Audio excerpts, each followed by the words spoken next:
এখনকার প্রেক্ষাপটে যেহেতু বৈশ্বিক দরজাগুলো অনিশ্চিত হয়ে যাচ্ছে আমাদের জন্য, সেখানে আমরা নতুন দরজা খুলবার জন্য চেষ্টা করতে হবে। একটা স্নায়ুযুদ্ধ তো চলছে এবং 2026-এ বা আগামী বছরগুলোতে স্নায়ুযুদ্ধ আরও বাড়তে পারে। একদিকে ট্রাম্প আছে, একদিকে চায়না রাশিয়া আছে। আমার নিজের প্রয়োজন এবং সেই প্রয়োজনের আলোকেই আমি বৈশ্বিক সম্পর্কটা বজায় রাখতে হবে।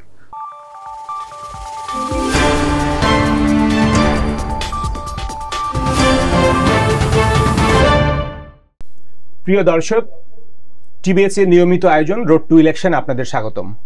আমাদের সাথে আজ অতিথি হিসেবে উপস্থিত আছেন সাবেক রাষ্ট্রদূত এম হুমায়ুন কবির। আমরা নির্বাচন, রাজনীতি এবং কূটনীতি প্রসঙ্গে আলোচনা করব। অ্যাম্বাসেডর হুমায়ুন কবির, আপনাকে স্বাগতম। ধন্যবাদ। আপনি কেমন আছেন? ভালো আছি। আপনার আন্তর্জাতিক রাজনীতি, কূটনীতি কোন দিকে মোড় নিচ্ছে? নতুন বছর আসছে 2026 সালে, অনেকগুলো ইস্যু আছে। ইউক্রেন রাশিয়া ওয়ার আছে, গাজায় ওয়ার এখনো চলছে, শান্তি ফিরে আসেনি। ট্রাম্পের ট্যারিফ ওয়ার আছে, বলা হচ্ছে ট্রাম্প তার মতো করে তার ওয়ার্ল্ড গড়ে তুলতে যাচ্ছে।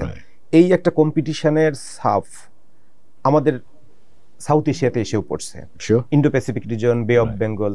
এটা আমরা আসলে কোন দিকে যাচ্ছি? 2026টা কেমন হতে পারে?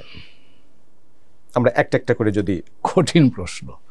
ইউক্রেন দিয়ে শুরু করি প্লিজ। কারণ এটা ইউরোপের যুদ্ধ, কিন্তু ইউরোপের যুদ্ধ হলেও সারা পৃথিবীর ভূরাজনীতির উপরের প্রভাব আমরা কিন্তু দেখতে পাচ্ছি। কিছু কিছু নীতিগত জায়গায় জটিলতা আছে। সেটা হচ্ছে যে বড় দেশ ছোট দেশ আক্রমণ করতে পারে কিনা, আক্রমণ করে তার জায়গা দখল করতে পারে কিনা, আবার ছোট দেশ বড় দেশের নিরাপত্তার জন্য কোনো শঙ্কার কারণ হতে পারে কিনা, এই ধরনের বিষয়গুলো আছে।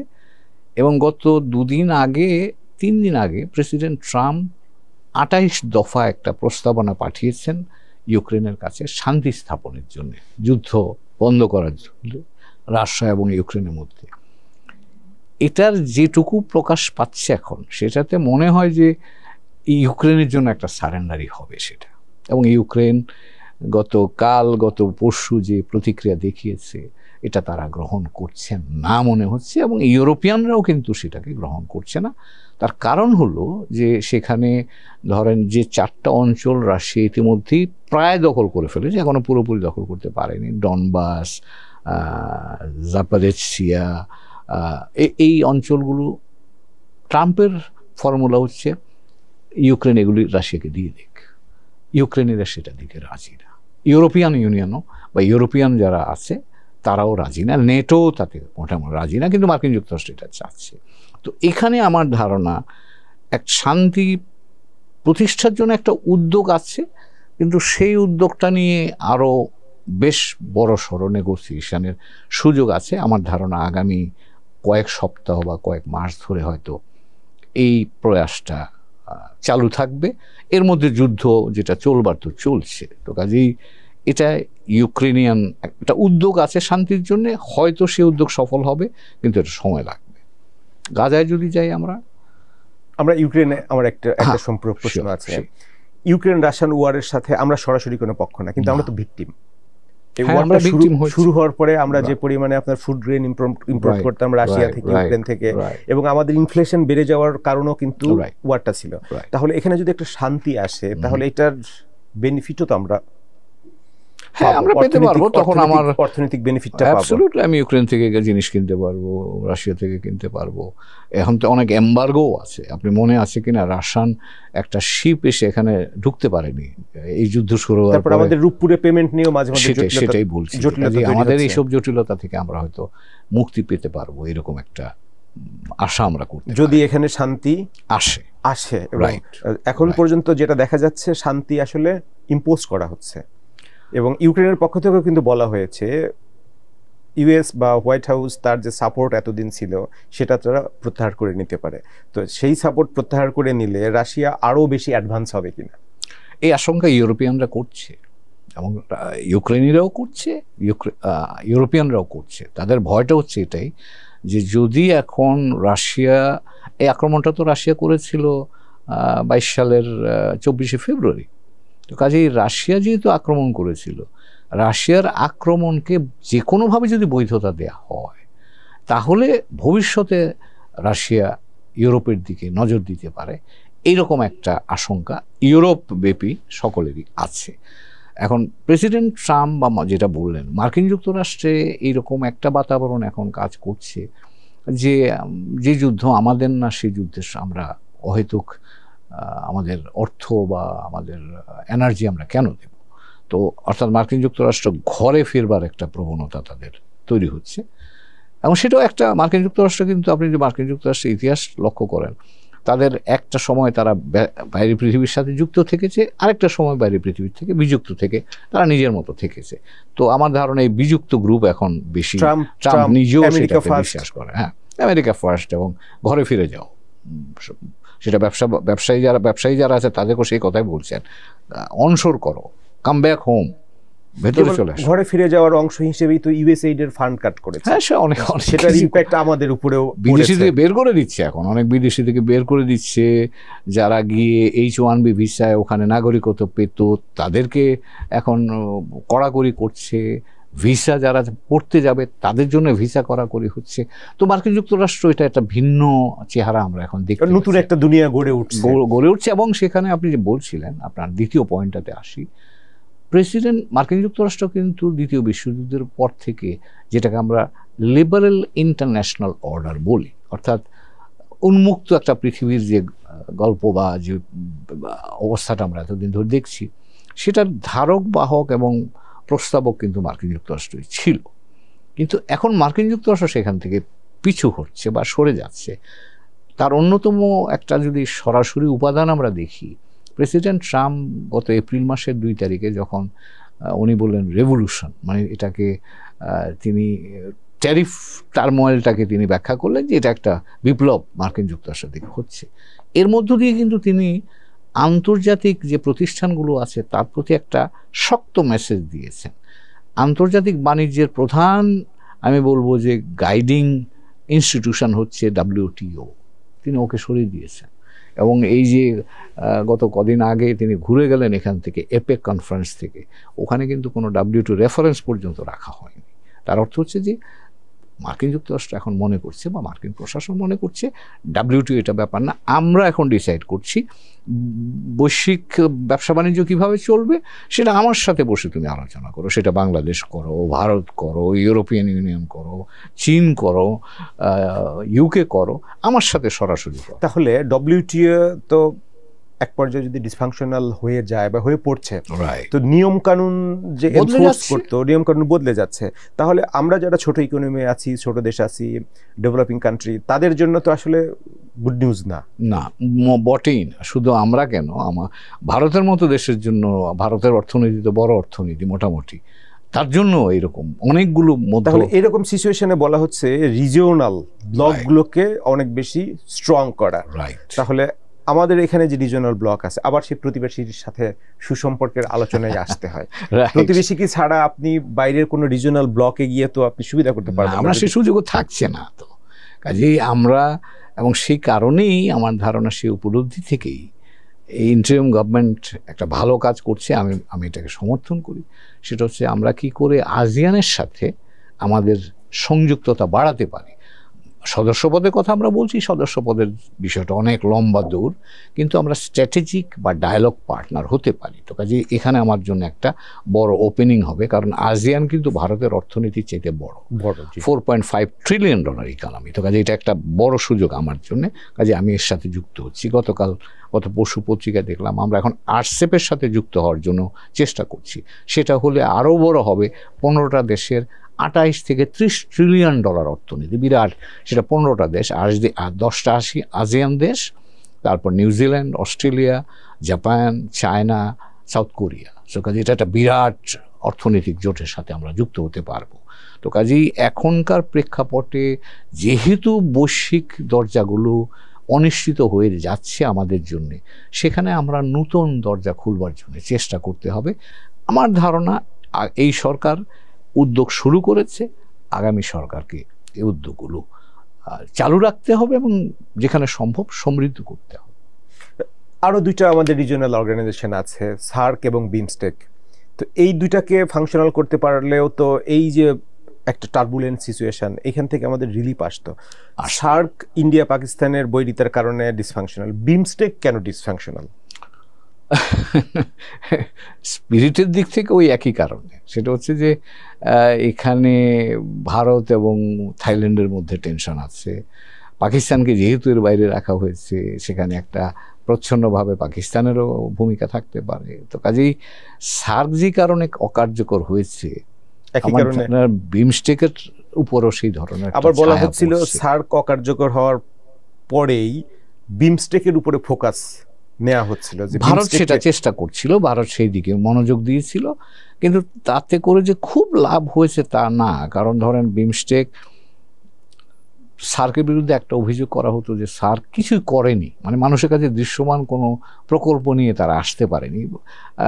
সামিট হয়, অন্যান্য আমলাতান্ত্রিক পর্যায়ে আলাপ আলোচনার বাইরে দৃশ্যমান কিছু তারা দেখাতে পারেনি। বিমস্টেকেরও কিন্তু এই অবস্থাটা হয়ে আছে। 2004 সালে ডিসাইডেড হয়েছিল যে বিমস্টেকের সদস্য রাষ্ট্রগুলোর মধ্যে ফ্রি ট্রেড এগ্রিমেন্ট, মুক্ত বাণিজ্য এলাকা তৈরি করা হবে। আজ 25 সালে দাঁড়িয়ে আমরা কথা বলছি, গত 21 বছরও সেটা কিন্তু অগ্রগতি হয়নি। তার অর্থ হচ্ছে যে কথা হচ্ছে অনেক, কিন্তু কাজের দিক থেকে দৃশ্যমান কোনো কিছুই উপস্থাপন করা যায়নি, এবং যায়নি বলেই এখন আমরা বিমস্টেকে থাকতে রাজি আছি। আমরা তো বাংলাদেশ গুরুত্বপূর্ণ সদস্য, বিমস্টেকের হেডকোয়ার্টারও ঢাকায় আছে। আমরা চাই বিমস্টেক সক্রিয় হোক, কার্যকর হোক, কিন্তু এর পাশাপাশিও আমরা মনে করি যে আরও অন্যান্য যে বড় সংগঠন বা বড় অর্থনৈতিক জোট বা আয়োজন আছে, সেগুলোর সাথে আমরা সম্পৃক্ত হওয়া প্রয়োজন। এবং আমি খুশি হতাম যদি ভারত নিজে এটা উপলব্ধি করত, কারণ ভারত পাকিস্তানের সাথে কথা বলছে না, কিন্তু চীনের সাথে কিন্তু সম্পর্ক স্বাভাবিকীকরণের দিকে এগোচ্ছে। তো কাজেই এখানে উপলব্ধিটা যদি সবার জন্য সমভাবে এটা কার্যকর হতো, তাহলে আমার ধারণা আলটিমেটলি দক্ষিণ এশিয়া আমরা কিন্তু সকলেই লাভবান হতাম। ধরেন একটা হাইপোথেটিক্যালি যদি সার্ক কার্যকর হচ্ছে, তাহলে তো এখানেই বিলিয়ন প্লাস পপুলেশন আমরা আছি। চীনের সাথে তখন আমরা সামষ্টিকভাবেই চীনের সাথে কম্পিট আমি বলি আমরা কমপ্লিমেন্ট করতে পারতাম হয়তো একজন আরেকজনকে। আজিয়ান আছে এখানে, তার সাথে আমরা কাজ করতে পারতাম, মানে নিজেদের একটা টিম থাকতো, অ্যাবসলিউটলি একটা বিরাট সুযোগ সকলের জন্য হতে পারত। তো সেটা প্রত্যাশার মধ্যেই থাকে। এই আবার আসি সাউথ এশিয়ার আসলে রাজনীতি, যারা রাজনীতিবিদ আছেন, যারা রাষ্ট্র পরিচালনা করেন, যারা ডিপ্লোমেসি কি হবে, ফরেন পলিসি কি হবে নির্ধারণ করেন, তারা কি আসলে ইউরোপিয়ান ইউনিয়ন কিভাবে ফাংশন করে, ওরা কিভাবে গ্রো করছে, সেখান থেকে আমরা কোনো কিছুই শিখি না? এখানে একটা মৌলিক সমস্যা হচ্ছে যে দক্ষিণ এশিয়াতে আমরা নিজেদের আইডেন্টিটি বলে যে কথাটা বলা হয়, আমরা পজিটিভ আইডেন্টিটির সাথে আমি চাইতে আমরা নেগেটিভ আইডেন্টিটি দিয়ে বেশি চিন্তা করি, এবং সেই কারণেই দক্ষিণ এশিয়াতে মানসিকভাবে আমরা অন্তর্ভুক্তিমূলক নই, আমরা তার বিপরীত দিকে যাই। ইউরোপের কথা যেটা বলছেন, ইউরোপ একসময় তো লড়াই করেছে, কিন্তু তারা আস্তে আস্তে সব যুদ্ধের জন্ম তো ইউরোপ, হ্যাঁ, এখন গত 70-80 বছর ধরে তারা আস্তে আস্তে একটা অন্তর্ভুক্তিমূলক মানসিকতা এবং কাঠামোর মধ্যে এসছে বলেই ইউরোপ হয়েছে। আমরা দক্ষিণ এশিয়া দিকে আছি। আমরা যেটা আসছিলাম গাজা প্রসঙ্গে, গাজাবাসীর ফেট কি হবে 2026 সালে? গাজা খুব একটা ডিফিকাল্ট জায়গায় আছে, অনিশ্চিত জায়গা, এবং এখন তো একটা আন্তর্জাতিক ফোর্স তৈরি করার জন্য চেষ্টা হচ্ছে। একটা বোর্ড হবে, প্রেসিডেন্ট ট্রাম্প হবেন সেই বোর্ড, এটাকে পরিচালনা করার জন্য গাজাকে। ইসরায়েলিরা এখনও হামাসকে এলিমিনেট করার জন্য তাদের আক্রমণ চালিয়ে যাচ্ছে এই যুদ্ধবিরতির মধ্যেও।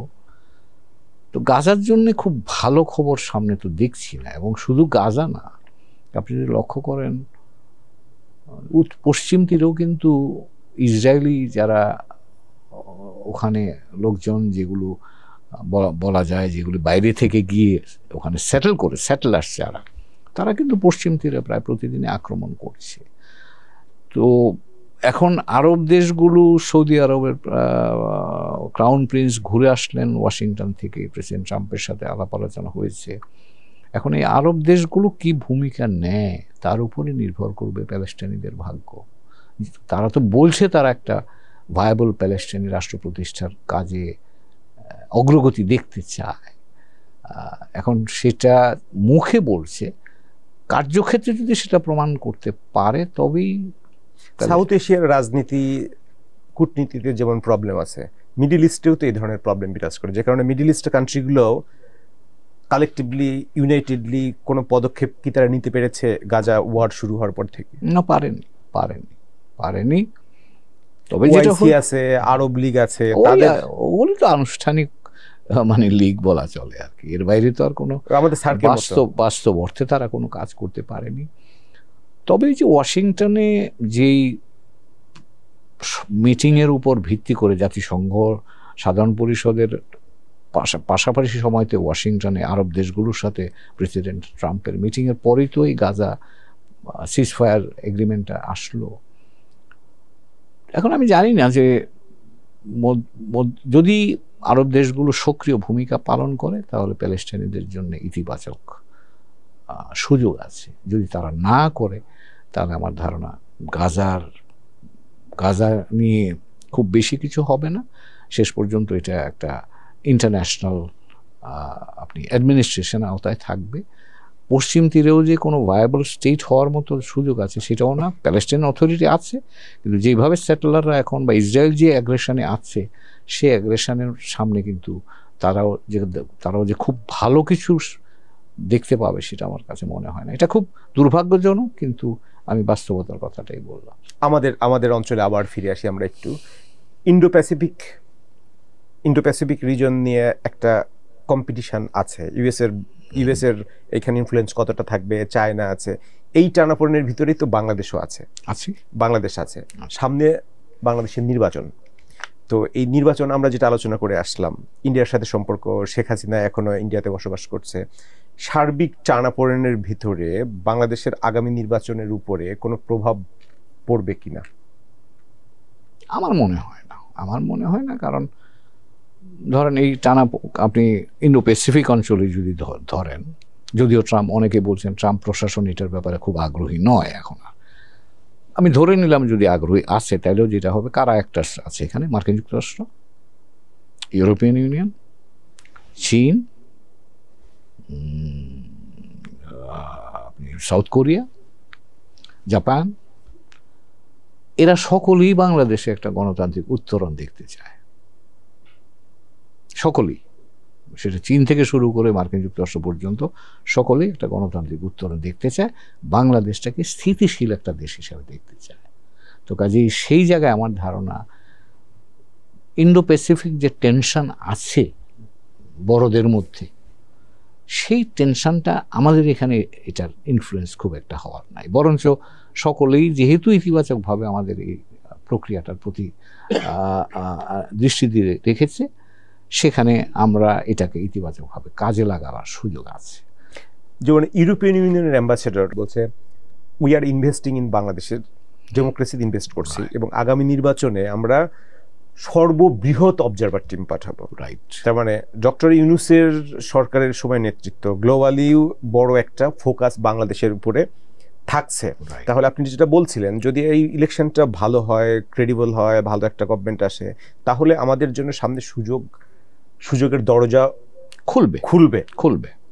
এখন সেটা আমরা ব্যবহার করতে জানতে হবে। দরজা খোলা মানে এই না যে আমি সুযোগগুলো ব্যবহার করে ফেলবো। সুযোগগুলো খুলবে, বাংলাদেশের ভাবমূর্তির দিক থেকে বাংলাদেশের ভাবমূর্তিটা ইতিবাচক থাকবে। এরপরে আপনাকে এই সরকার, ইন্টারিম গভর্নমেন্ট কিন্তু অনেকগুলো উদ্যোগ নিয়ে যাত্রা শুরু করেছে। লেবার রাইটস রিফর্ম হয়েছে, আরও দু একটা জায়গায় আমরা দেখতে পাচ্ছি গভর্নমেন্ট উদ্যোগ নিচ্ছে। এখন এনবিআর রিফর্ম করেছে, আরও কিছু কিছু জায়গায় উদ্যোগ নিচ্ছে। এই উদ্যোগগুলোকে চালু রাখতে হবে এবং প্রয়োজনে নতুন উদ্যোগ নিতে হবে। কারণ উদ্যোগ না নিলে আপনি তো বাইরের পৃথিবী থেকে আপনি তো সুযোগ তৈরি করে সুযোগের সদ্ব্যবহার করতে হবে। সেটা করার জন্য আপনার নিজের প্রস্তুতি দরকার। তো ওই প্রস্তুতিটা আমরা পাবো না বা করতে পারবো না যদি এই সংস্কারগুলো, আমাদের অর্থনীতিতে সংস্কার দরকার, শিক্ষায় সংস্কার দরকার, পররাষ্ট্রনীতি পরিচালনার ক্ষেত্রে আমার সংস্কার দরকার, এগুলো অনেক ক্ষেত্রে আমার সংস্কার, আমার আমলাতন্ত্রের সংস্কার দরকার, আমার ব্যবসা যাতে সত্যিকার অর্থেই ব্যবসাটা গোষ্ঠীতন্ত্রে না গিয়ে এটা স্বাভাবিক মানুষের জন্য সুযোগ তৈরি করে, সেটাও সংস্কার দরকার। তো অনেক জায়গায় আমাদের সংস্কার দরকার। আগামী সরকারকে এই সংস্কারগুলোকে আমি মনে করি যে ত্বরান্বিত করতে হবে, যদি আপনি এই সুযোগটাকে কাজে লাগান। একটা স্নায়ুযুদ্ধ তো চলছে এবং 2026-এ বা আগামী বছরগুলোতে স্নায়ুযুদ্ধ আরো বাড়তে পারে। একদিকে ট্রাম্প আছে, একদিকে চায়না, রাশিয়া আছে। এই স্নায়ুযুদ্ধের কিছু ভালো সাইড, পজিটিভ রেজাল্ট তো আমাদের জন্য আসতে পারে যদি সেগুলো আমরা এনকেশ করতে পারি। সেই এনকেশ করার জন্যই তো আমাদেরকে আসলে প্রস্তুত হতে হবে, আমাদের অভ্যন্তরীণ প্রস্তুতিটা বাড়াতে হবে। সবার সাথে ভালো রিলেশন রেখে যদি আমরা যতটুকু বেনিফিট আদায় করতে পারি। হ্যাঁ, সেটাই। এবং এই বেনিফিটটা কিন্তু মনে রাখতে হবে আমার জন্য খুব দূরের জিনিস না। আমার দারিদ্র্য বিমোচন চালু রাখতে হবে, কারণ আমার গত কয়েক বছরে কোভিডের পর থেকে দারিদ্র্য বেড়েছে। আমরা দারিদ্র্য বিমোচনের যে ধারাটা ছিল সেটা রিভার্স হয়েছে, এটাকে আবার ইতিবাচক জায়গায় নিতে হবে আপনাকে। তরুণ প্রজন্মের জন্য কর্মসংস্থান আপনাকে করতে হবে, আপনার জনগোষ্ঠীকে প্রযুক্তি এবং বৈশ্বিক পর্যায়ে দক্ষ শ্রমিক হিসাবে বা শক্তি হিসাবে দাঁড় করাতে হবে, বা ভবিষ্যৎ বাংলাদেশের আপনাকে ফরেন ইনভেস্টমেন্ট আনতে হবে, আমার ডোমেস্টিক ইনভেস্টমেন্ট জেনারেট করতে হবে, ফরেন ইনভেস্টমেন্ট আনতে হবে, আমাকে কানেক্টেড থাকতে হবে।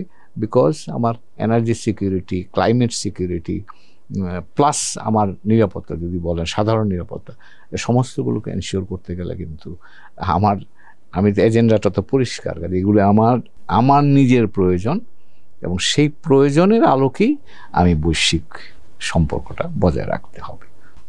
অ্যাম্বাসেডর হুমায়ুন কবির, আমাদের আলোচনায় সময় দেওয়ার জন্য আপনাকে ধন্যবাদ। আপনি ভালো থাকবেন, সুস্থ থাকবেন, নিরাপদে থাকবেন। আপনাকে ধন্যবাদ। আমাদের বন্ধুরা যারা দেখছেন তাদের সকলকে শুভেচ্ছা, ভালো থাকবেন। প্রিয় দর্শক, আজ এ পর্যন্তই। আমাদের সাথে থাকার জন্য আপনাদেরকে ধন্যবাদ। আপনারা ভালো থাকবেন, সুস্থ থাকবেন, নিরাপদে থাকবেন।